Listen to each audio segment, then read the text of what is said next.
आज सकाळी माझ्या घरून जेव्हा माझ्या ड्युटीच्या ठिकाणी निघालो होतो, मी लोहा तालुक्यामध्ये माळापूर येथे डॉक्टर या पेशाने व्यवसाय करतो. तिथून घरून निघालो असताना रस्त्यामध्ये थोडी ट्रॅफिक जमा झाली होती.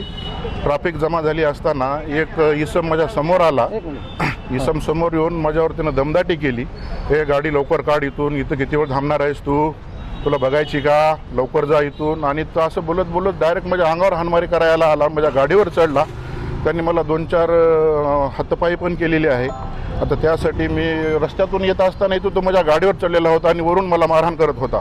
आपल्या प्रतिनिधीकडे तसा तो व्हिडिओ पण आहे, त्याची सत्यता पडताळायची असेल. पण हा नांदेडमधला ट्रॅफिकचा प्रॉब्लेम आणि हे असे अरेरावी अशी गुंडेगारी आमच्यासारख्या डॉक्टरी पेशातल्या लोकांना इतकं अवघड वाटत आहे की सध्या इथल्या प्रशासनाने अशा लोकांवर काहीतरी कडक बंदोबस्त केला पाहिजे अशी माझी मागणी आहे. तुम्ही नंतर काय झालं? मी त्याला काहीच केलं नाही. मी गाडी चलत सरळ पोलीस स्टेशनला घेऊन आलो त्याला, शिवाजीनगर पोलीस स्टेशनला. कोण आहे? इसमची माझी काहीच ओळख नाही, अनोळखी. काय झालं होतं असं? माझं काहीच नाही. रस्त्यावर तो उभा टाकला होता.